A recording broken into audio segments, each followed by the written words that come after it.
So you found a skeleton. How would you tell it to represent? You personally, how would you decide? Well, interesting question. I don't know. I'd have to do some research on this.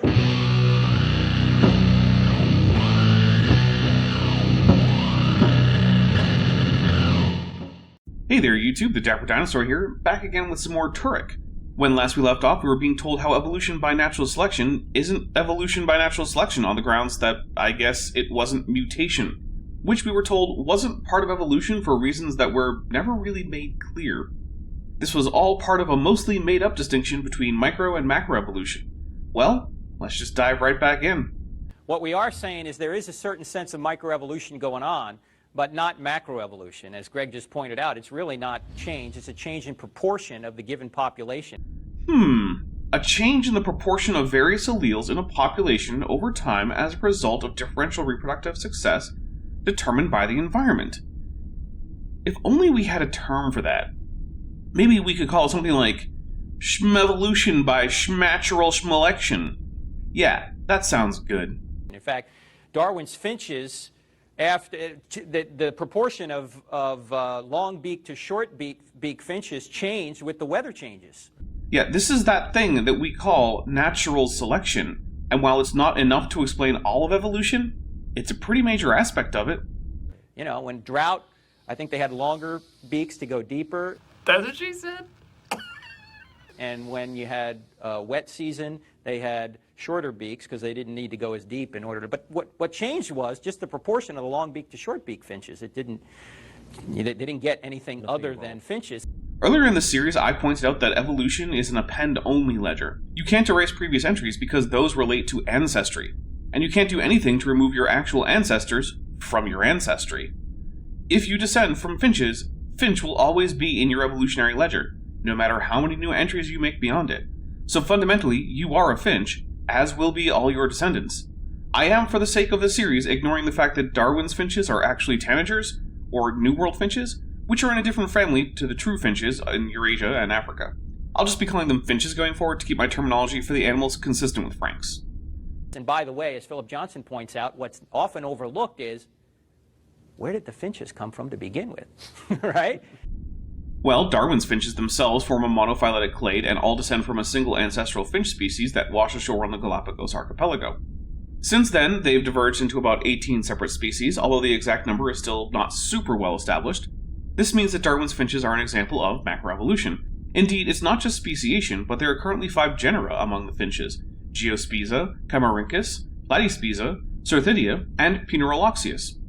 If we go for a wider analysis, the finches are members of the family Arthropidae, the tanagers or New World finches. These are passeriform birds native to the Caribbean, South America, and Central America, stretching into northern, west, and east, but not central Mexico, and even into the southernmost tip of Texas.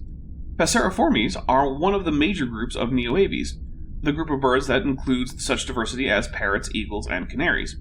Neoaves is a part of Neognathae, which also includes the ducks, chickens, swans, grouse, and all their buddies, all of whom are in aves, along with the ostriches, emus, rheas, and tinamous. The groups Paleognathae, Gallivantaria, and Neoaves are all groups of birds that diverged in the late Cretaceous and made it through the end Cretaceous extinction event. He says natural selection can help explain the survival of the species, but not the arrival. The origin of new variation in organisms is mutation.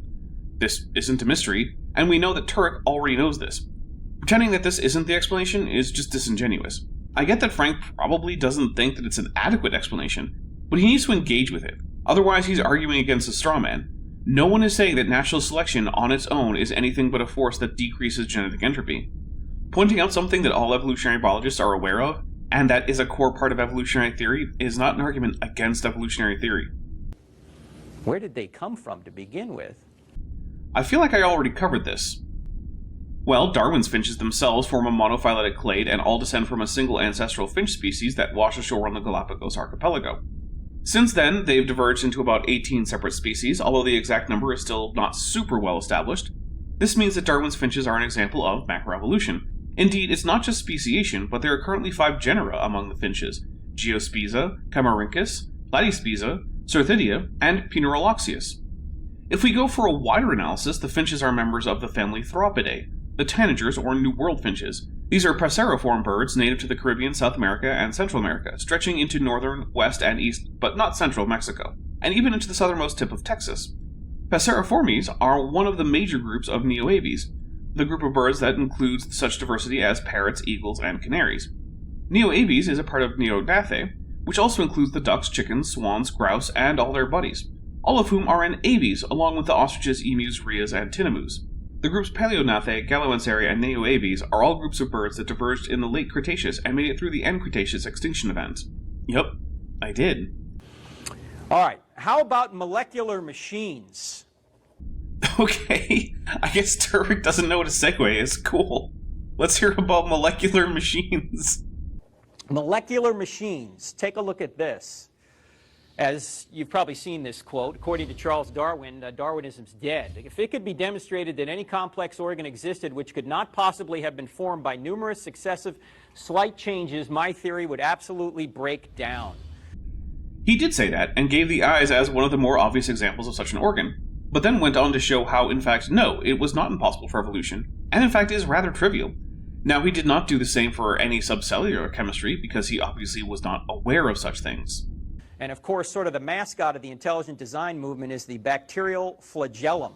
It probably shouldn't have been, given how poorly that went on Michael Behe's cross-examination in the Kitzmiller v. Dover trial. You know, the one where it became very clear that either Behe lied about looking into the literature of the evolution of the flagellum, or that he was wildly incompetent as a researcher. Since then, things have only gotten worse for people claiming that we don't know how the flagellum evolved.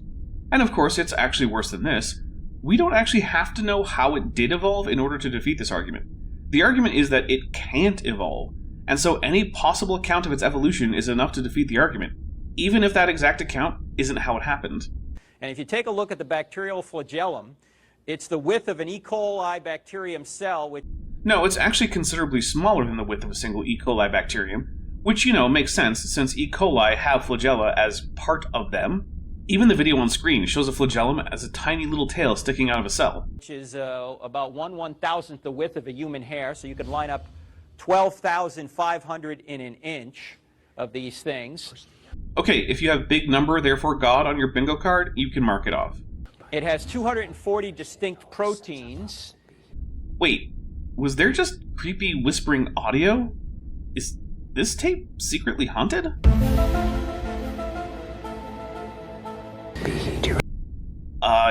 Yeah, there is. What the hell is going on? I swear I did not add that. That's actually pretty weird and creepy.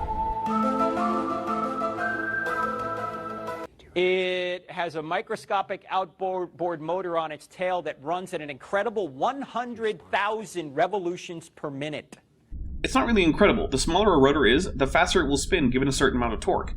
This isn't exactly high-level physics. It's a bit of trig, and that's all. This is a little motor here. Strictly speaking, yes. And it only takes a quarter turn to stop, shift directions, and start spinning 100,000 RPMs in the opposite direction. I don't even know if we have a motor that can do that ourselves. Yep, some industrial motors can hit rotational speeds 2.5 times that. And humans have managed to make a tiny rotor that hits 1,000,000 RPM. But who cares? The question isn't whether human engineers can do a thing, because whether they can or not doesn't matter. The question is, can evolution do a thing? And so far, all that we've heard is that it's small and spins fast, none of which seems like a barrier for evolution to me.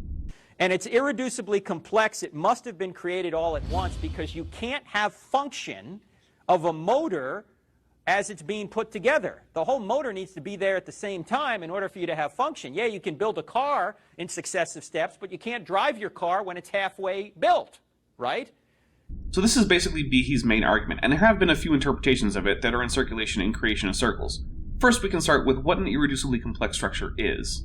A structure can be said to be irreducibly complex if it is necessarily composed of several well-matched interacting parts that contribute to the basic function, wherein the removal of one of the parts causes the system to effectively cease functioning. That's an almost direct quote from Behe's book, Darwin's Black Box. There are 3 basic forms of the argument. The first is the one that Behe seems to give in his book, which is that Darwinian mechanisms can't account for the evolution of these systems. Since of course that only includes variation, inheritance, and natural selection, and not any of the other myriad evolutionary mechanisms that we know about, that's not a problem. The second option is that in saying Darwinian, Behe actually means all evolutionary processes, that are not directed by a purposeful designer and intelligent agent, and that none of these can allow for the evolution of an irreducibly complex system. He has, subsequent to his book, said that this is what he means, and so I will accept that he just doesn't know what the word Darwinian means in any sensible way. The third option is to say that regardless of mechanism, some irreducibly complex systems can evolve and some cannot. The first option is defeated by just noting that there are non-Darwinian in the strict sense processes. The third option is unfalsifiable, and so not even a hypothesis. It can just be ignored, because it basically boils down to the claim that evolution should be rejected unless the claimant is omniscient. That's not how science, or anything else in life, really operates. This leaves us with the second option, as the only actual version of irreducible complexity that makes a non-trivial and testable scientific claim. So, how do we test this claim? Well, we simply see if there are any irreducibly complex systems that have observably evolved, or any even possible mechanisms for such systems to evolve. Turns out, we've done both. An example I got from one Dr. Dan of Creation Myths is the HIV protein BPU, which evolved from the chimpanzee simian immunovirus in historical times, and in the main pandemic strain evolved that protein into an irreducibly complex system for antagonizing human tetherin, a protein used in the immune system of monkeys broadly, but which is in humans highly divergent, preventing infection of humans by simian immunoviruses. Well, until HIV, that is. Further, in 2007, the paper Stepwise Formation of the Bacterial Flagellar System by Renyi Liu and Howard Auckman was published, which described exactly what Behe said was impossible, the stepwise evolutionary path of the bacterial flagellum. And remember, the claim was that such a thing was impossible, so even if the evolution as put forward by Liu and Auckman isn't exactly what happened, that doesn't matter.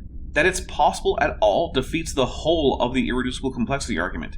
So the only version of irreducible complexity that means anything has been falsified in both ways it could have been, meaning it just isn't a barrier to evolution. And Ken Miller and other so-called critics of this will try and say they have a precursor to this, but they really don't. They do. It's a type 3 secretion system, which is even more widely distributed phylogenetically. It's significantly simpler, and is coded for by homologous genes even in bacteria with both a flagellum and a type 3 secretion system. They even both use the same catalysis of adenosine triphosphate and adenosine diphosphate in their respective rotary action. Basically, if you stick a tail coming out of a type 3 secretion system complex, you get a very basic flagellum. Granted, it's way less efficient than the modern flagellum, but that's kind of to be expected since the modern flagellum has been evolving for billions of years. They don't have a functional precursor to this. Tell that to all the people who ever had a salmonella infection, because the precursor to the flagellum is quite effective in salmonella in terms of allowing the bacterium to infect human hosts by injecting them with proteins via that very precursor. The fact that you can't eat raw chicken is in large part because of the hydria function of that very precursor. In fact, when you look at this, if this isn't something engineered, I don't know what is. A quick way to tell is if it has this kind of function, but it has no way to reproduce. See, an actual outboard motor on a boat doesn't come from a genetic code. It isn't related to anything genetically, and so it's engineered. I hope this helps with the confused people in the back who think that my computer or internet connection should evolve, despite not meeting the minimum criteria for evolution. You've got a propeller, you've got bushings with L-rings, P-rings, you've got membranes, hooks, universal joints, you've got a rotor with an S-ring and an M-ring, you've got studs, a stator, you've got all this stuff, which is really an engineered creation. It's not something that could come into existence. Except that it can. We know how it can. We can see the genes that were duplicated. We have the homologous proteins in other bacteria as well as in bacteria that do have the flagellum. Some bacterial flagella are missing some of the components he's so impressed by, and they still function. This is no different to the face on Mars. It looks like something a human might have made if you squint and look at it in just the right light, and you pretend that the missing data isn't actually missing data, but part of the image. And can you define irreducible complexity for us so we we see why this is so critical to the Darwinian enterprise? An irreducibly complex system or creation, whatever it is, whatever you're talking about, system is the right word. Has to have all the parts in working order at the right place at the right time in order to have function. And it has to be the case that the removal of any one part of the system will cause it to cease functioning. The illustration that Michael Behe gives is the mousetrap, right? Which is hilariously dumb. It's trivially easy to remove various parts of a mousetrap and have it remain functional. For instance, the base can be removed, and the parts simply attached to the floor, and the bait can be removed. And while this will mean fewer mice are caught, it will still catch some. You've got to have all 5 parts of the mousetrap there in order to catch mice. No. Yeah, you could have a precursor to a mousetrap, but it wouldn't catch mice if you took some of the parts away. Disregarding the fact that for at least some of the parts that's not true, so what? Time for a vocabulary lesson. There's this thing called exaptation. It's where you take a structure that evolved from one function and then use it for a relatively unrelated function for which it works well enough. For example, feathers on early dinosaurs didn't really help at all with aerodynamics or flight, but they were great for display and thermoregulation. But as some dinosaurs started spending more time doing things like jumping from tree to tree, the feathers were right there to take on an aerodynamic function. Similarly, the lever arm of a mousetrap can work as a tie clip, or any kind of clip really. It can then be exapted to work as a weapon against mouse spines. You need to have all the parts there in working order together at the same time in order to have function. Do you have a different definition? No, it's just because the Darwinian model requires that each piece be added little by little, and at each stage you have increased functionality. Yes. With irreducible complexity, you have functionality at no stage of the building of the thing until you have the whole thing built. So when you have a bona fide irreducibly complex feature in the biological realm, there is no Darwinian way to explain how the pieces get assembled to the functional state. That's not entirely accurate. Let's go into one of my favorite examples of evolution in general, and exaptation, the notothenioid icefish. Notothenioid fish, like all vertebrates, have a pancreas, and in that pancreas there's a protein called trypsinogen. It's a protein that's vital for the digestion of other proteins, but we're not talking about trypsinogen per se. You see, trypsinogen, like all proteins, is coded for by a gene, and like any gene, it can undergo mutations, including duplication and partial duplication. One partial duplication of this gene had a further mutation which caused it to inhibit the formation of ice crystals, something trypsinogen does not do. Boom! These fish now had a higher resistance to cold water. That's not a Darwinian mechanism, but it's certainly evolution. This antifreeze glycoprotein was not preceded by a less efficient antifreeze protein that evolved stepwise to get better and better function. It was exapted from a digestive enzyme precursor directly into an antifreeze protein. And what guys like Miller want to say is that there must be some functionality to the preliminary states that then leads you to this final sophisticated state we see here. But that's not true either. Now we get to talk about orphan genes, or taxonomically restricted genes. These are genes that arise in restricted fashion in a taxon, and are not homologous with any gene outside that taxon. That seems like a problem for evolution, except when you look more into it, you find that it's not.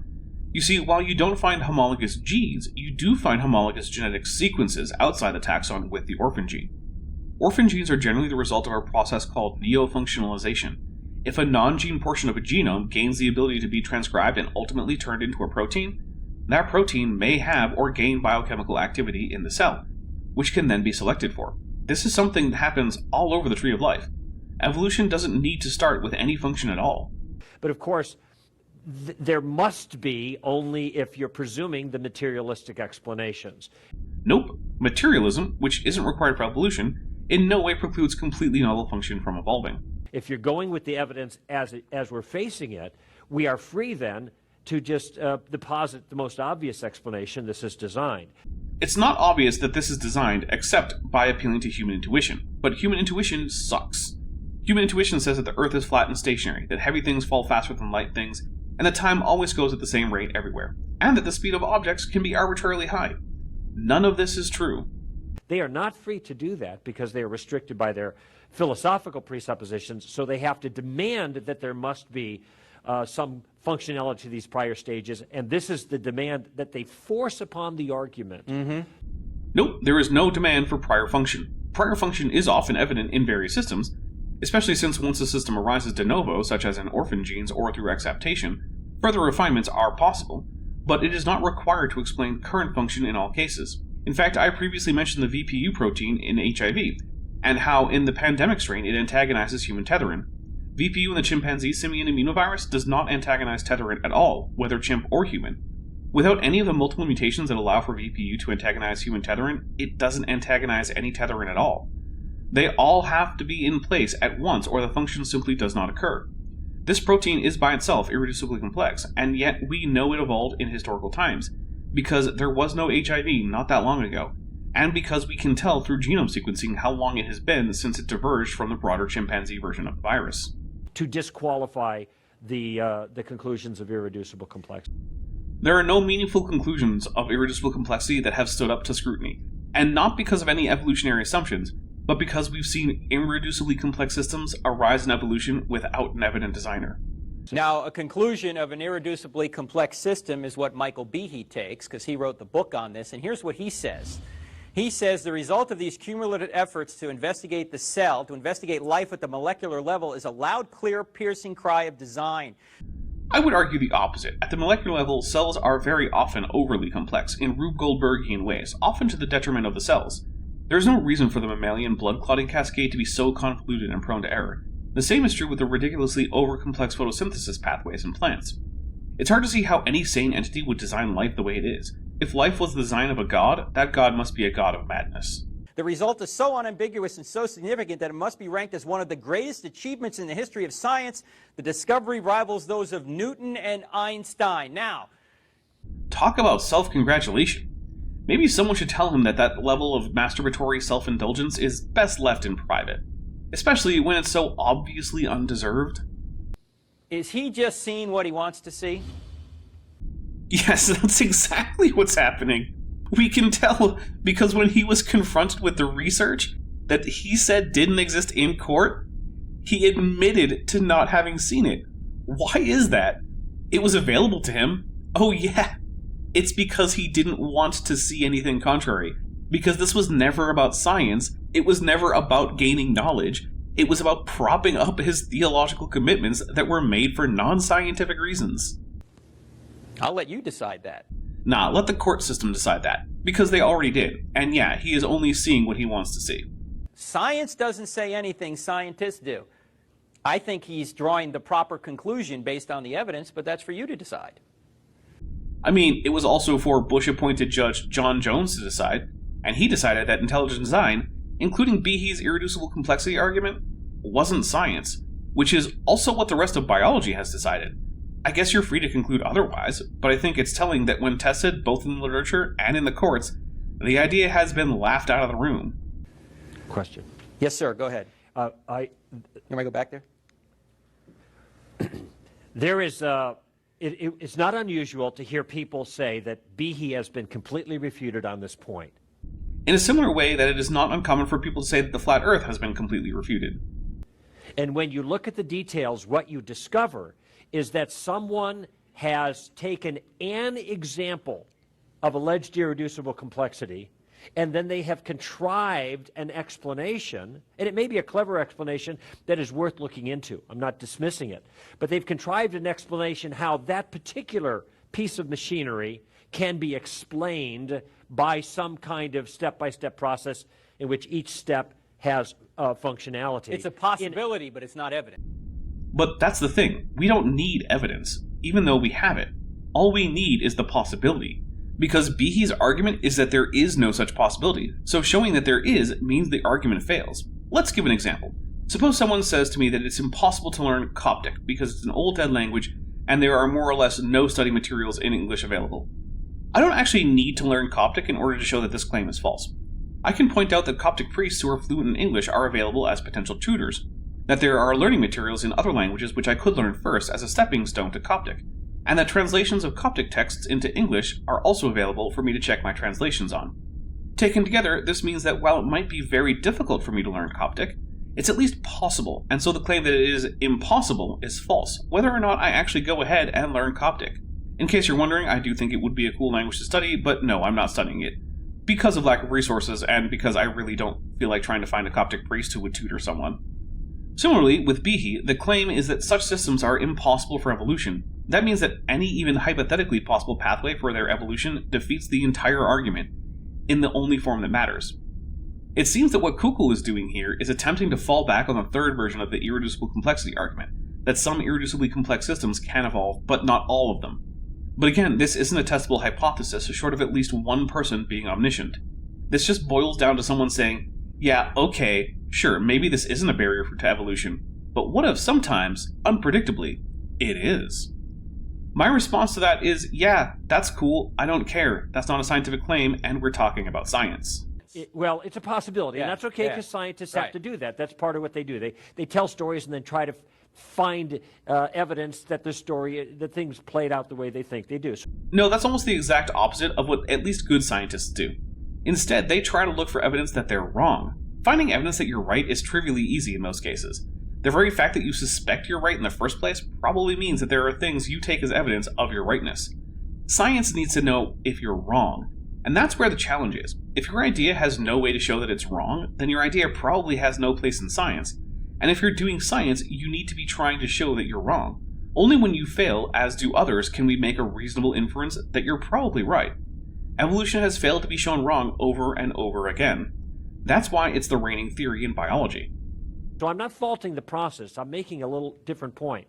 Let's even just say, for the sake of discussion, that they have done a convincing job of giving us a materialistic explanation to demonstrate that one alleged example of irreducible complexity is not, in fact, irreducibly complex. But then they take that to be a refutation of the entire point and every example of irreducibly complex machines in the biological realm. Yup, because that's how basic logic works, and in the words of Sirach of Vulcan, logic is the beginning of wisdom. Sorry, Greg Cuckoo, who earlier was championing logical thought, has now just abandoned it when it seems to work against him. It's like he's trying to do everything humanly possible to make sure that that bit of respect he earned away at the beginning of this is squandered. It's honestly kind of sad. I've seen this time and time again. Oh, he's been completely disproved. Yep. How so? Well, because this flagellum thing, well, we found a way to explain that in Darwinian terms. So, there he goes. As if the flagellum is the only example of an irreducibly complex thing. It doesn't matter if it is or not. The argument has the following form. Premise 1. No irreducibly complex system can evolve. Premise 2. Irreducibly complex systems are present in life. Conclusion. Evolution cannot account for evident features of living things. If either premise is shown false, the conclusion is shown false. Now, I won't argue that irreducibly complex things do not exist, but by showing that any irreducibly complex system can evolve, it means that the premise is not true, and so the argument is not sound. Kukul wants us to change the argument. His preferred version is this. Premise 1. Some irreducibly complex systems cannot evolve. Premise 2. Irreducibly complex systems are present in life. Conclusion. Evolution cannot account for the evident features of living things. But the problem is that while the original argument was valid, it was not sound. This argument isn't even valid. The conclusions do not follow. It has the same form as this argument. Premise 1. Some birds have webbed feet. Premise 2. Pigeons are birds. Conclusion. Pigeons have webbed feet. Even if all the premises are true, this argument fails. It's flatly fallacious. And as Behe points out, and the people in the field know, the biological realm is absolutely littered with these kinds of things. In every single cell you see these kinds of things.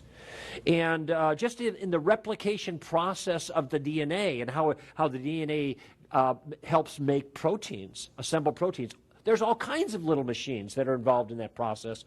And by explaining away one of the machines in this vast array of them, you have not defeated the argument of irreducible complexity. You have, though. Now, what you haven't done is demonstrate that every irreducibly complex system could have evolved. The thing is, though, that if any of them couldn't have, it's not strictly because of irreducible complexity. There has to be some other reason for the impossibility of the evolution of these systems. If you think that some particular irreducibly complex system couldn't evolve, that's great. Figure out why it couldn't. And present that argument. But simply noting that it's irreducibly complex isn't enough, because we know that on its own, that isn't a barrier to evolution. I'll try an analogy. Suppose your friend decides to tell you that he's moving to Antarctica, and you say that he shouldn't do that because he'll die in the cold. All your friend has to do to overcome this objection is point out that many people manage to live in Antarctica despite the cold, by doing things like having heaters indoors and special insulating clothing, and that this is shown to be sufficient to protect from all known temperatures in the region of Antarctica he plans to move to. That's it. The cold isn't a problem for him. It's been accounted for. Now, does that mean there's no reason he shouldn't move there? No, of course not.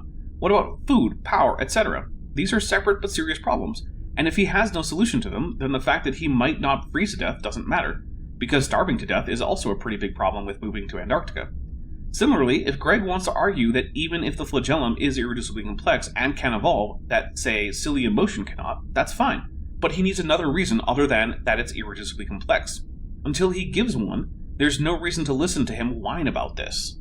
You've just removed supposedly one example of irreducible complexity. You know, William Dembski makes the point that the irreducible complexity argument on steroids is the origin of life. Which is not the same topic as evolution. Granted, there is overlap in the theoretical framework. For example, natural selection probably began operating long before the first life. But still, whether or not the origin of life is plausible without an intelligent, purposeful agent intervening is not the same question as, is the theory of evolution as currently understood a good explanation for the diversity and features of life as we now see it, and in the fossil record, and is universal common ancestry a good model within that framework? Because for the origin of life, you need a cell. That's going to depend on what we mean by a cell. I don't think that the first life had to have all the minimal features we associate with cells necessarily. You need DNA. No, you absolutely do not. You need some genetic material, but RNA will work, and can form spontaneously in prebiotically relevant ways. You need RNA. That seems probable. He's 1 for 3 now. And you need proteins. Hey, 2 for 4. Still enough, but at least it's not all wrong. The convenient thing about RNA is that RNA can form proteins all by itself. It doesn't need any other structures. So the first life could have been as simple as RNA inside a phospholipid bilayer membrane producing small proteins directly with the RNA. That's barely a cell at all. And yet, that could very well undergo evolution, metabolize, and reproduce. And all 4 of those things need one another. Incorrect. RNA does not need proteins, nor does it need DNA, and a cell certainly doesn't need DNA. They have to all be there together to have any of them in a living thing. Again, no, they don't. DNA needs RNA, RNA needs DNA, a cell needs both of them, proteins need, they all go together. It's a classic chicken and egg problem. No, it just seems that way because when we look at life now, billions of years of evolution later, that's how those things work. But we know that chemically they didn't have to work that way. So they didn't have to start that way. In fact, that's kind of the same thing with the chicken and the egg problem. Today we see chickens lay eggs and chickens hatch from eggs in what is, to our limited perspective, an endless cycle with no obvious beginning or end.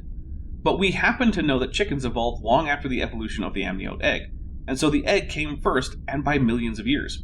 If you want to know about the past, you can't simply look at the status quo now and then project that back in time indefinitely. You have to actually look at the past and look at what is possible, not just what is currently occurring. I mean, that's the irreducible complex problem on steroids. That's why even Dawkins will just speculate on the beginning, the origin of life. No, that's not why. The reason is that origin of life research is still in the early days, and we have few firm conclusions from it as a result. It's not because of some pretend irreducibility problem with rage issues. If a part of science is actively being researched, then that means that that part of science currently has unknowns, and that there will be arguments about potential solutions to the problems presented by those unknowns. That's a sign of a healthy, thriving, and active field of science. Pick any bit of now well-established science, and there was a time when it was not well-established. And the kinds of disagreements and uncertainty that we see now in the origin of life research were characteristic of that part of science too. But then when you look at how life functions here, and you're trying to reverse engineer things, interesting word, reverse engineer. No, it's not at all interesting that the guy emotionally invested in living things being designed would speak as if they're designed. Right. This stuff's engineered. You're trying to figure out how is it put together by randomness. No, because for what feels like the millionth time, evolution is not simply characterized by randomness. Selection is not random, and it's a very important part of evolution. Look, this is a Julia set. It's a kind of fractal. It has 2 numbers that define the shape, 1 real number and 1 imaginary number. There are infinite Julia sets, and each one is defined by the seed numbers, which can be random, but each random set of seed numbers will give you exactly 1 Julia set. And the same seed numbers will always give you the same Julia set. Infinite complexity and sublime order can come from randomness, if the randomness is simply a source on which a non-random force acts. In the case of the Julia set, it's a function that is applied to the numbers chosen. In evolution, it's the selection acting on the mutations that arise in a probabilistic way. I think ultimately it's futile to try and figure that out because it doesn't appear to be put together by randomness. Well, no one is asking Frank Turek to figure out how the origin of life on Earth occurred. I'm just asking that he stop pretending evolution isn't true, and that there's no value in finding out more in the field of origin of life research. Maybe he's right, and there is no naturalistic way for life to come into existence. But the only way we could know that is by trying all the naturalistic possibilities. We won't figure that out by basing it on what would be most convenient for our other beliefs. Now, by the way, before we go into the fossil record, last thing. Can you continue to look for a natural cause for life? Yeah, you can continue to look for it if you want to. Which many scientists want to do and are doing. But when does a question become closed? At what point do you finally say, look, we've been looking long enough? When the people who are looking give up. Really, that's it. As long as there are people interested to keep looking, and people interested enough in the research to fund it, then it's reasonable to keep going. It's not like origin of life researchers are mugging Turek on the street to pay for their chemicals or lab equipment. What does he care? When are we going to finally say information doesn't appear to have any natural cause? Never, because we have already found natural causes for information, and doing so was extremely easy, and was done before we even really had a formal system of information theory. Natural forces, all the natural forces we know, just create repetitive things over and over again. What is he talking about? What does that mean? I would absolutely not characterize natural forces that way. When are we going to finally admit that there's got to be intelligence introduced somewhere, somehow, in this process? When that actually becomes something with evidence behind it, and a falsifiable model that fails to be falsified despite the best efforts of scientists. When every knee will bow. Huh? When every knee will bow. When every knee will bow, maybe. That's it. I don't know. Yes, sure, maybe when and if various Christian eschatological scenarios come true. But based on the information we have now, the best explanation is there was intelligence put in it at some point. If the best information we have now is what Turek has been giving us, then I would have to say that he has in no way demonstrated that it's even a possibility, never mind the best explanation. And can I underscore something? Please. That you implied here, and this is something that Stephen Meyer makes as a very, very strong point. Hey, Stephen Meyer! That guy is a known hack who's so stupid he thinks that there were no animals before the Cambrian and that mammals didn't show up until the Eocene. Here's my video about him if you're interested. The task here isn't just looking around a little bit longer to see if we can find the right stuff. It has to do with the nature of the Enterprise itself. The Enterprise was a 23rd century Federation Constitution-class starship operated by Starfleet. It was constructed at the San Francisco Fleet Yards and was one of the most storied ships in Starfleet history, causing the organization to name at least 7 other ships after her, each gaining a letter from the Latin alphabet appended to the original NCC 1701 registry to indicate their lineage, as well as how many ships preceded them. The last known Enterprise is the Enterprise F, a Neo-Constitution ship, originally the USS Titan A. It was under the command of Captain 7 of 9, also known as Annika Hansen, when last seen. An Enterprise J was seen as part of a temporal Cold War, but the status of this part of the timeline is unknown, and that timeline may never occur. So its existence is still mostly hypothetical. Biochemical predestination is dead in the water. If Greg says so, I'm not even sure what that means.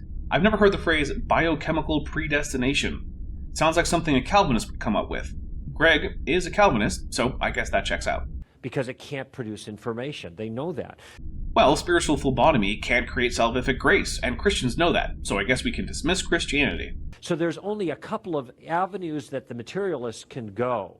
I get so tired of pointing out that evolution, and now I'll add origin of life, does not require materialism, nor are all people involved in either field, who just don't deny the science coming out of either field, materialists in the philosophical sense. That he has at disposal to explain information, and it turns out that the nature of information itself cannot be explained by those kinds of things. That sounds like it would be a really interesting and compelling argument, if we had a good definition for information. Since of course we don't, and all proposed definitions that are scientifically useful and quantifiable show us that yes, information can arise from non-design, non-rational, and non-personal sources, I have a feeling that there is no actual argument here. And so you run into a dead end not because I haven't yet found the little piece of information to explain it. It's because of the kinds of things that you're trying to bring together. So could we say, Greg, in your opinion, that this is a category mistake? Yes. That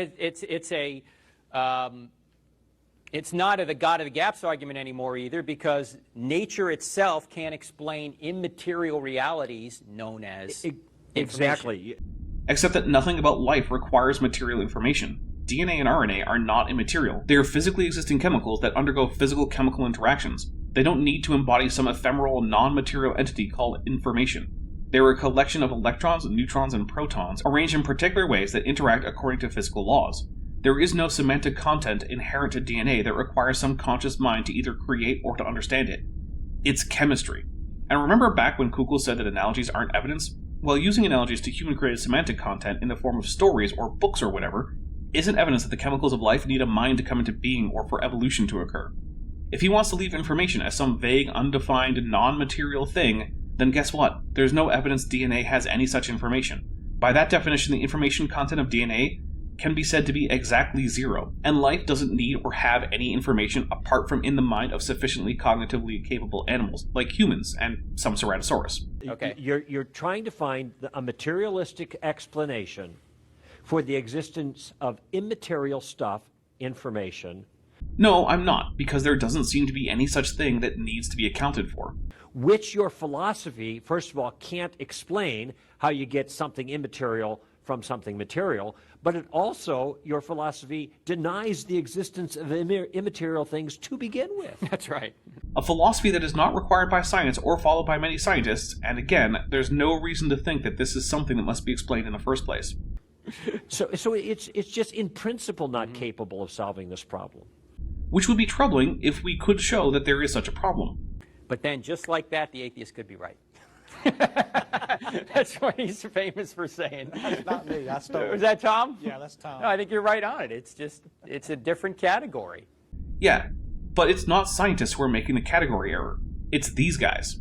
It's like trying to find a natural cause for all of nature. Trying to find a natural cause for information when we know information's immaterial. Not everything that occurs in nature seems to have a cause. Spontaneous, apparently uncaused events are all over particle physics. Maybe the natural world neither has nor requires an identifiable cause. Maybe it does. Maybe that cause is God. Maybe it's not. No answer to that question matters a bit for evolution. Last thing, fossil record.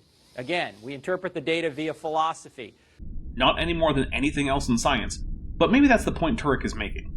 Let's go back to Stephen Jay Gould. Possibly the most misquoted scientist besides Darwin in all of young Earth creationist discourse.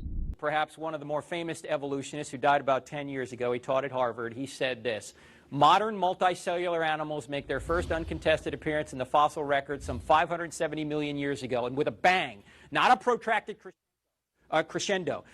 That little audio glitch is in the original. I didn't do that. This Cambrian explosion marks the advent, at least into direct evidence, of virtually all the major groups of modern animals. By which he means the phyla.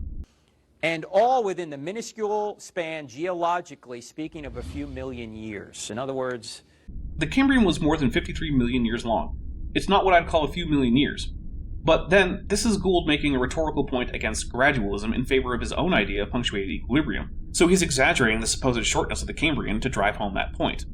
There are fewer phyla now than there were at the Cambrian explosion. Yeah, extinction is a well-known phenomenon. Exactly opposite to what you think with regard to Darwinism. How so? Something in an extant phylum can't evolve into a new phylum. Because remember, the history of life is an append-only ledger. If your ledger contains a phylum like Chordata, Arthropoda, Onychophora, or Porifera, you don't get to replace it. On the other hand, if say all roundworms went extinct, then that would mean that the phylum Nematoda has gone extinct. Phylum isn't a special taxon that means something.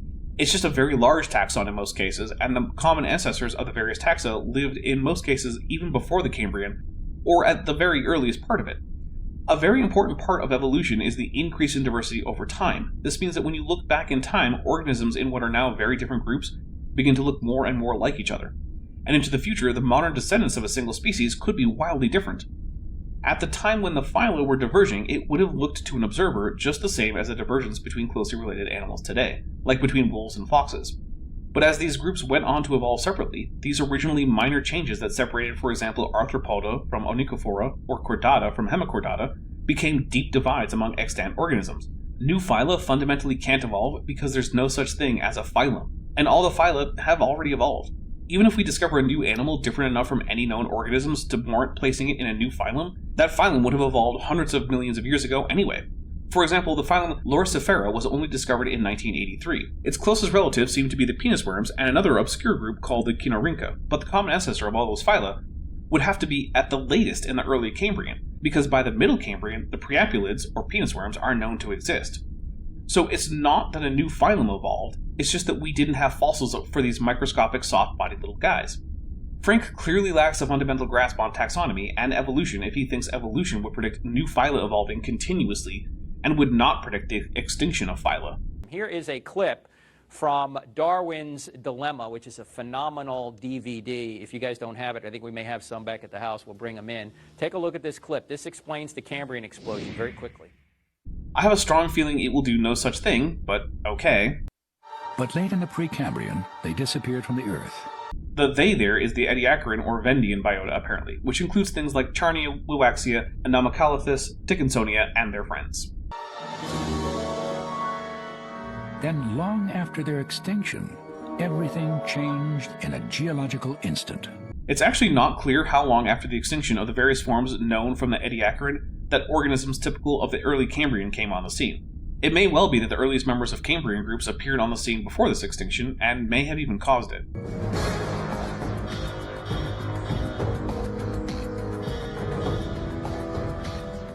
Why are we building a morellomorph out of individual parts like a model kit? What does that represent? It's certainly not how evolution works. Also, yes, I'm interrupting pretty frequently in order to not have to do horrible things to the audio to get rid of the music, and also to not get a copyright claim on this video. In a spectacular burst of creativity, the basic blueprints for most of the animal kingdom exploded into being. What does that mean? In that little montage we saw a radiodont, a bivalve arthropod, a morellomorph, and a lobopodium. All are panarthropods, which are segmented organisms with bilateral symmetry, a cuticle that grows a protective layer that must be shed periodically to allow for growth, and paired appendages on each segment, usually called legs, in their most generic form. All rely at least in part on hydraulic pressure for some aspects of leg movement, all have an internal one-way digestive tract, all have a body cavity with repeated organs, and all have an open circulatory system. It seems like this is all one basic body plan, even if we are looking at 3 separate phyla. Or maybe just having the cuticle, through gut, and the body cavity is the body plan, and we can add other animals which form the group Ecdysozoa, along with the penis worms and the aforementioned Chinorhynchins and the nematodes. Is that a single body plan? It turns out that body plan really doesn't mean anything. It's just an arbitrary label we put on some arbitrary groupings of animals that humans think are similar enough to count as having the same body plan, but not so dissimilar that they don't seem to have the same body plan. And for the first time, biologically complex structures like compound eyes, spinal cords, articulated limbs, and skeletons appeared on Earth. That is incorrect. The first skeletons appeared before the Cambrian, with the so-called small shelly fauna. As for articulation in limbs, I guess it depends on what you mean. If you just mean sticky outy bits on either side of a bilaterally symmetrical body, then I would argue that Eulingia, a segmented worm from before the Cambrian, would count. If it just means limbs with joints, then yeah, that's just a thing that evolved along with the skeleton and isn't really a separate feature. To understand the speed of the Cambrian explosion, imagine the history of life compressed into a single day. Sure, why not? I wonder if Greg Kugel will speak up and object that since this is just an analogy, it's not an argument. I rather doubt it. If we imagine the whole history of life on Earth taking place in one 24-hour period. Oh hey, it's Jonathan Wells, the guy who thinks some random dead guy from Korea is the returned Jesus Christ and that his wife was herself a divine being. You know, until they divorced. Oops. The current standard estimates for the origin of life put it at about 3.8 billion years ago, let's say 4 billion. Given that the whole of the Cambrian is less than 600 million years ago, I actually do object to rounding 3.8 billion to 4 billion, as that's a pretty significant difference when we're already working on a timescale of tens of millions of years. So if we start the clock then, our 24-hour clock, 6 hours, nothing but these simple single-celled organisms appear. Wait, I thought single-celled organisms were fantastically complex. Now Wells is telling me that they're simple and no big deal. Creationists can't be consistent for the life of them. This is exactly when that fabulous complexity in cells is arising. The same sort that we saw in the beginning.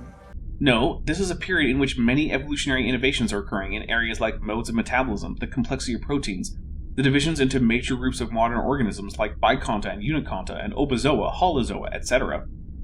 This is not simple stasis. The fact that life at this point was still unicellular doesn't in any way mean things weren't changing. That ignores the vast diversity within single-cell life. 12 hours, same thing. Same thing being huge increases in diversity and complexity in single-celled organisms. Cool. 18 hours, same thing. Same thing being huge increases in diversity and complexity in single-celled organisms. Cool. 3/4 of the day has passed, and all we have are these simple single-celled organisms. I'm still amazed that single-celled life is simple and no big deal when creationists find that handy, and amazingly mind-blowingly complex when they find that handy. It can't be both, creationists. Then at about the 21st hour, in the space of about 2 minutes, boom, most of the major animal forms appear in the form that they currently have. Oh yeah? That's interesting. This is Behe, one of the earliest identifiable chordates. That's the kind of thing you are. Do you think this looks like a modern form as chordates exist now? I sure don't. With very few exceptions, our earliest members of modern phyla from the Cambrian do not look anything like modern members of the same phylum. Here's Tenoimbricata, a member of the phylum Echinodermata, which includes today the sea cucumbers, sea stars, and sea urchins. Does it look like any of those? No, obviously not. In the present. And many of them persist to the present, and we have them with us today. The phyla? Yeah, they do. The species? Not at all. Less than 2 minutes out of a 24-hour period. That's how sudden the Cambrian explosion was. Okay, sure, that's not an argument. I love that illustration because I think it brings it right down to home. 2 minutes at about 9 o'clock at night or 9:30 at night. Brings what home? An approximately accurate look at the relative timescales of periods of this history of life? When should the phyla appear to make it seem plausible to Frank, and why? We don't know, and he isn't telling us. That whole thing was just a big Ecclesiastes 1-2. Gould went on to say this, that it does not support gradualism. Exactly, but that's not the same as saying it doesn't support evolution. Because remember, Gould wasn't arguing against evolution, he was proposing new mechanisms for evolution, and using the pattern of the fossil record as part of his case. Citing Gould as if he thought evolution wasn't true is lying about him, which is especially shitty given that he is not even here to defend himself, although to be fair, he did do so while he was still alive. The history of most fossil species includes two features particularly inconsistent with gradualism, but not inconsistent with evolution. Here's what he said. Stasis, most species exhibit no directional change during their tenure on Earth. They appear in the fossil record looking much the same as when they disappear. Morphological change is usually limited and directionless. And then he goes on to say sudden appearance. In other words, they come together all at once, fully formed. No, that's not what it means. It means that the period of morphological change is relatively brief on a geological timescale compared to the period of relative morphological stability. And so that change is not likely to be captured in the fossil record, which would be pretty obvious if Turek read Gould, which by citing him, he's telling us he has. So either Turek is lying about Gould, lying about having read Gould, or is just so colossally stupid that he can't even read Gould's work written for lay audiences and understand them. None of those options reflect well on Turek. So that's exactly the opposite of what we would say Darwinism is. I guess kinda, but then earlier Turek was just using Darwinism seemingly as a synonym for the whole theory of evolution, and it's not at all the opposite of what we'd expect. The theory of evolution as a whole doesn't give a single prediction for how much morphological change we should see between closely related species, which is what Gould is talking about in context. That's something that's highly contingent. They come in immediately and they leave immediately and they don't change as long as they're here on Earth. Actually, no. The claim was that they don't change much, and that the change tends not to be directional, which is not the same as not changing. Plus, this pattern is not true of all species. That's why we have what are called chronospecies, that is, species that smoothly transition one into another through the geological column. The most ubiquitous are the various shelly phytoplankton, like coccolithophores. But there are also macroscopic animals that fit the bill too, such as the various species of the aquatic sloth genus Thalassocnus, or the species of the genus Triceratops. These exhibit the exact gradual and directional change that Gould said did not typify the fossil record. Another quick clip from Darwin's Dilemma. Check this out. I'd rather not, but oh well. Imagine a graph, if you will, of the appearance over time of phyla. Okay, I'd expect, based on evolution, for there to be a spike near the beginning of multicellular life, then for it to drop off quite quickly, because all phyla are the groups that evolved early on. In Darwin's picture, you'd have 1, then 2, then 4 perhaps, then 8. No, that's not how it works. That's ignoring fundamentally what evolution is and why it is that ranks such as phyla are arbitrary. This is actually the opposite of what evolution would predict, unlike what Gould is talking about. A gradually increasing curve of the number of phyla growing over time. Nope, because as you go forward in time, the actual pattern is that you go lower in the taxonomic ranking. So you'd expect that after the spike and fall off in phyla, there would be the evolution of the modern subphyla, with no new phyla. Phyla are just early diverging clades. We're not early. If we're not early, then the divergence isn't likely to get put at the phylum rank, so no new phyla are expected, because all the divergence is happening within already established phyla. Because as I keep saying, the history of the evolution of any lineage is an append-only ledger. You can't take out an already in-place phylum entry to replace it with a new one. What you actually have in the fossil record is a sudden spike in the number of phyla that appear during the Cambrian, and then a few that trickle in across the rest of geologic time. Remember when I said this? Okay, I'd expect, based on evolution, for there to be a spike near the beginning of multicellular life, then for it to drop off quite quickly, because all phyla are the groups that evolved early on. Yeah, exactly. That is what evolution predicts, as long as you actually understand what taxonomy is. This kind of discontinuity is radically at odds with the Darwinian picture of the history of life. What discontinuity? That's just what it looks like when you have evolution going along as expected, but you decide to only look at one arbitrary taxonomic rank with no particular objective meaning. This so-called problem is just an artifact of how humans talk about the classification of organisms. The fact that human conventions don't entirely map onto the actual history of life isn't a problem for evolution. No matter how much human convention in biology fails to match the reality of biology, it doesn't affect the reality of biology one bit. The pattern we see is the major body plans. Major body plan is another thing that's not well defined, so this is another Ecclesiastes 1-2. Present at the beginning. Nope, because we have potential stem lineages before the Cambrian that seem to represent older divisions higher than what we would call the phyla. So this evolution goes even deeper into time before the evolution of what we now arbitrarily classify as phyla. And that the organisms that we know today fall into one or another of those major body plans. Yeah, because that's just how clades work. If you're descended from a member of a phylum, then you don't ever get to not be a member of that phylum. So it's fundamentally impossible for members of one phylum to evolve into members of a different or brand new phylum. At least not without redefining phylum in the first place. They don't gradually increase over time. What? The phyla? Of course they don't. If they did, it would be evidence of progressive creation, not evolution. Really, the Discovery Institute, which is who made this by the way, should hope to find brand new phyla popping up all over the place, especially large-bodied ones with hard parts. That would go a long way to defeating the theory of evolution. Dramatic music doesn't cover up the stupidity of all that we just saw. So the fossil record does not support gradualism. It does not support Darwinism. You saw the spike there? I mean, that's how, according to the fossil record, these creatures have come into existence, just in spikes. The big spike, the Cambrian explosion, and then a couple of little spikes later on. Yes, exactly as predicted by evolution. The early splits in the history of life were, get this now, early. Crazy, I know, but it's true. But not this sort of progression from a few to many. Right, not the thing that would provide evidence for progressive creation. We'll stay with Gould here, who said this: the extreme rarity of the transitional forms in the fossil record persists as the trade secret of paleontology. The evolutionary trees that adorn our textbooks have data only at the tips and nodes of their branches. The rest is inference, however reasonable, not the evidence of fossils. Here's another thing Gould said. Quote, "It is infuriating to be quoted again and again by creationists, whether through design or stupidity, I do not know, as admitting that the fossil record includes no transitional forms. Transitional forms are generally lacking at the species level, but are abundant between larger groups." End quote. Weird how Turek isn't giving us that quote. Let's go back to National Geographic. I'd really rather not, but I guess we're doing it anyway. I can't believe they put this in here. But this is literally, this is a quote from the story. Here's what it says. Illuminating but spotty, the fossil record is like a film of evolution from which 999 of every 1,000 frames have been lost on the cutting room floor. Yeah, I've never heard anyone, creationist or scientist, argue that the fossil record is complete or nearly so, which is the point being made here, the incompleteness of the fossil record.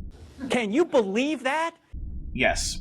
Can you imagine if you pay to go see a movie and they show you one frame of every 1,000? First of all, the movie's 12 seconds long. You walk out of there going, man, that was great. I got the plot. You would go, what? Yeah, but if that's all that existed of a movie, then whatever. I get what I can get if I want any experience of the movie at all. And I'd at least know something. Like, I get a sense of who was in the movie, where it was likely set, and yes, I could probably figure out at least the broad outlines of the plot. Like, is it a haunted house movie, a gritty Vietnam War film, or a superhero movie, etc.? Here's my question. What would the fossil record look like if intelligent design is true? There's no way to tell, because intelligent design has no model, makes no predictions, and just whines about things being complicated. There's no coherent idea as to how ID proponents think the history of life works.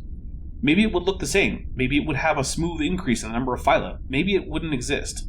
Maybe there's no way to know because intelligent design boils down to saying, gee whiz, some things sure are neat. I guess that means God made them at some point, in some way. But I sure don't know how, or when, or why.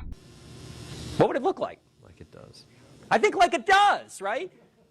Maybe, but that just means that when it comes to the fossil record, intelligent design makes no novel predictions. And so, despite not being testably different from real science in terms of paleontology, it makes all sorts of extra assumptions, meaning that on the basis of paleontology, if ID predicts the current fossil record, it simply fails Occam's razor and should be ignored until we have reason to think its currently unnecessary extra assumptions actually are necessary. Now, you could say every 1/1,000 might give you a progression if you fill in the gaps in your mind. Or, you fill in the gaps with transitional species like all of these.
One group of people who don't ignore the existence of actual fossils that have been found are my subscribers.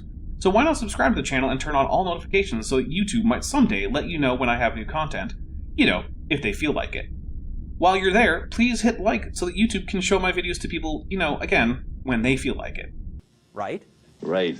Or, and how are they filling in the gaps? They're filling in the gaps because we look like, say, other primates. No, we're filling in gaps because we found morphological intermediates with a suite of characters that combines basal traits with derived traits, such that they're basal with respect to some known later creatures and derived with respect to known earlier creatures. And they're assuming that there are transitions there. I mean, only in the same way that I assume I'm writing the script, because I notice myself doing it as I type it. Or in the same way that you might assume that your house or apartment exists. Because chances are you're currently looking at it. Probably while you do some chores or use the bathroom. We know we have transitions because the transitional forms are right there, physically present for us to see and measure. Well, that's the very question. They're assuming what they're trying to prove. Nope, the existence of fossils isn't assumed, but they were predicted by evolution, and no one is trying to prove evolution any more than NASA is trying to prove the globe. We moved on from that a long time ago. Frank is welcome to try to disprove it, but he's just pissing into the wind. The wind on which the ship of trying to demonstrate evolution used to set sail nearly a century ago. In fact, it's been said elsewhere, Jonathan Wells makes this point. Do you think Wells pays Frank to service him like this? Or do you think Frank really just likes him this much? You cannot make, and Michael Denton does too, you cannot make ancestral relationships or determine ancestral relationships from fossils anyway. Kind of. It's a bit complex. In the case of individuals, that's certainly true. Except with extremely recent fossils, we can't make any determination about the genealogy of individuals. And without an extremely extensive fossil record for a certain lineage, we also generally can't support claims that one fossil species is directly ancestral to another fossil species. That's why when we do cladistic analysis on fossil taxa, we treat all of the species under consideration as terminal branches on the cladogram. we're much more likely to have found a sister group to the actual ancestor of a later species than the exact actually ancestral species. That being said, though, only descent with modification explains the objective nesting hierarchy that we see when we do run such analyses. So while we generally cannot make exact claims about ancestor-descendant relationships within the fossil record, it is still only compatible with descent with modification, meaning that it supports a universal common ancestry and gives negative evidence for separate ancestry. You can't. 99%, Denton makes this point, 99% of what we know about a biological creature is in its soft tissue. It's not in its fossil remains. Well, some fossils do include soft tissue, like this highly detailed fossil of Protoroctopus, or this famous fossil of Archaeopteryx, or this fossil of a hadrosaur named Leonardo. But yeah, paleontology has a lot of questions and a well-known problem of a lack of data for many taxa. And so you can't even make ancestral connections by the fossil record. I'm getting a bit tired of repeating myself, so here's me from the recent past. Kind of. It's a bit complex. In the case of individuals, that's certainly true. Except with extremely recent fossils, we can't make any determination about the genealogy of individuals. And without an extremely extensive fossil record for a certain lineage, we also generally can't support claims that one fossil species is directly ancestral to another fossil species. That's why when we do cladistic analysis on fossil taxa, we treat all of the species under consideration as terminal branches on the cladogram. We're much more likely to have found a sister group to the actual ancestor of a later species than the exact actually ancestral species. That being said, though, only descent with modification explains the objective nesting hierarchy that we see when we do run such analyses. So while we generally cannot make exact claims about ancestor-descendant relationships within the fossil record, it is still only compatible with descent with modification, meaning that it supports a universal common ancestry and gives negative evidence for separate ancestry. But even when they try, they're out of ammunition, intellectual ammunition. Here's macroevolutionary theory. Watch this. Here's the true picture. Wow, Turek has found out the well-known fact that the topology of all cladograms are provisional hypotheses. Congrats to him for understanding something I'd expect from a first-year undergrad in biology. Now, there aren't missing links, there's a missing chain. If I have a link in New York, a link in Chicago, and a link in LA, do I have a missing chain or missing links? Since chains are made up of links, if you have good reason to think that the links you have are from the same chain as a result of their characteristics, then you have missing links. We do have a good reason, based on both morphology and genetics, to think that we have a branching chain, and we have many of the links that were previously missing, but that means that the chances are the chains are real, and that the links really are missing. Turek is just going full-on Dr. Banjo. If your elitist East Coast evolution is real, why has no one found the missing link between modern humans and ancient apes? We did find it.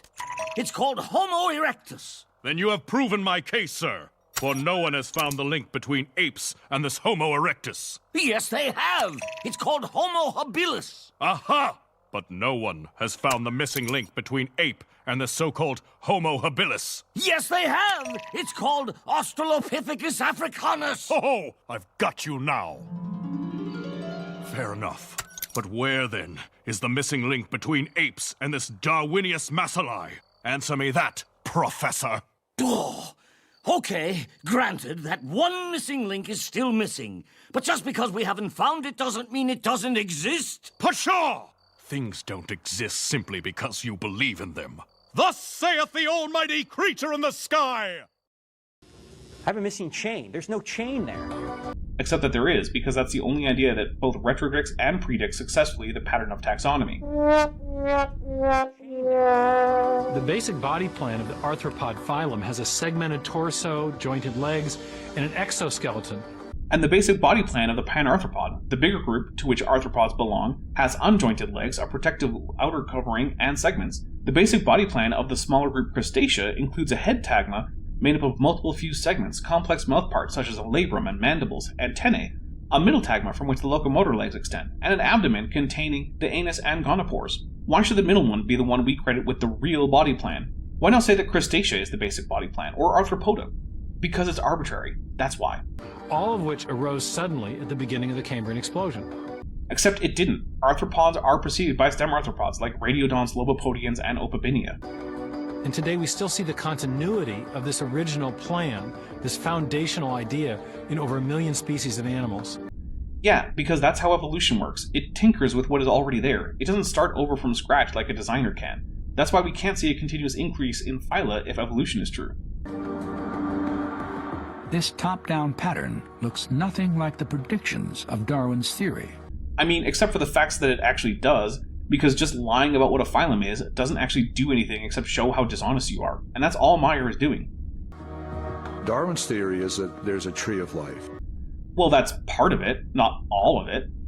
Where you have one organism diverging into many other organisms.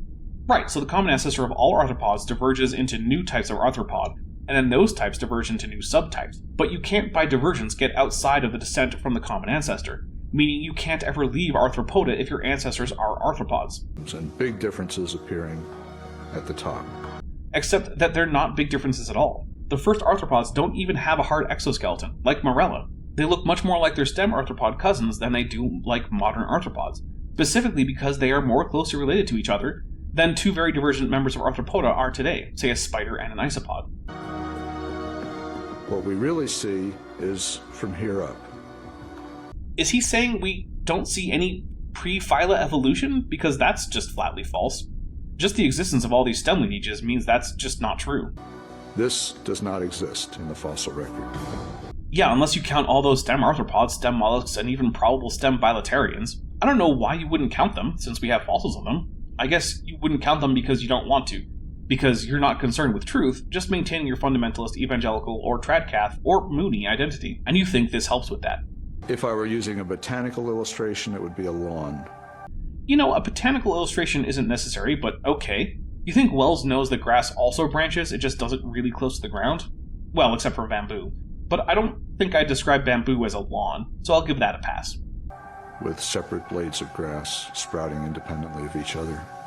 Again, that's not really how grass usually works, but whatever. And those would be the phyla. Now within each phylum, there is subsequent diversification.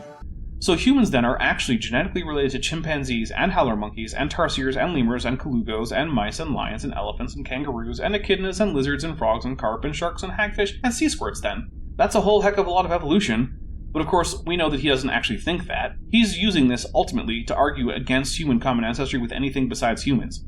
It's just that this is an easy place to lie about biology, because his target audience doesn't really know about things like Panarthropoda, stem mollusca, Onychophora, or Morella. So they're unlikely to balk at any of the things he's saying. But even there, I don't see the branches connecting that would make them a tree of life. So he doesn't see branching within the phyla, even though he just said that he did? See what I mean here? There's no intelligent design model. What was the history of life actually like according to Wells? Well, there's no answer to that question. It's just one big fog bank of hazy, half-formed ideas. Darwin was caught in the grip of a deep dilemma. No one cares. Darwin was writing close to 2 centuries ago at this point. This is no more relevant than pointing out that Newton didn't have a theory of gravity is to the modern theory of general relativity. Darwin isn't the divine revelator of evolutionary theory. He's not the messiah of biology. He's not Rasul al-Ilm. He's just a guy who made some important discoveries a while back. The fossil record showed him one thing, his theory told him something else.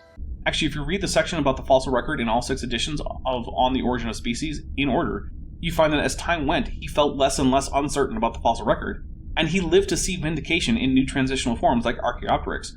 But sure, if you cherry-pick, say, the first edition of Origin, then it sure does seem like that pesky fossil record was a problem for him. Of course, even if that were the case then, which it wasn't, it's certainly not the case now. He comes to an impasse at this point, and he says, if this pattern holds, it is a genuine argument against my view. Lucky for him, then, that it didn't. And I think 150 years later, we've added a great deal more detail to the picture, but I think the basic problem is still unsolved. I'm not even sure what the basic problem is supposed to be. Everything is as would be predicted by evolution. Still unsolved. What is the implication of this? Richard Dawkins will tell us. Here it is. Maybe that was legible to the audience, but it's not legible to me, which means I'm done with this video for now. Turek seems to be getting dumber and dumber, but we'll see if that continues next time. If you enjoyed this video, please hit like and tell me what you liked in the comments. If you didn't like it, then hit dislike and let me know what the problem was. Either way, please subscribe if you haven't and turn on all notifications so that occasionally YouTube might tell you about my content if they feel like it, regardless of your wishes. I'm the Dapper Dinosaur. Hey, before you leave, I just want to take a second to thank my patrons and channel members, especially those pledging $20 or above. Benthoven, Thorravara, Tapioca Weasel, Whispers, Denny5252, Elleron Teller, Horseflesh, Ian Chen, Kelvin Brostick Van Manen, Landon Noel, Mabdy Babdy, Monkey They Them, Sphincter of Doom, Vollus, John Ackerman, Eta V, and Strawberry Vein. It's because of my channel members and patrons whom you're seeing on screen that this channel can stay afloat. Without you, it would all shut down. If you want to join the team, there's a link to join the channel below this video, and there's a link to join the Patreon in the description. On the Patreon, you can get a 10% discount for pledging annually, and either way, you get early access to virtually all of my scripted videos, often 3 to 5 months before they come out for the general public. Thanks for watching.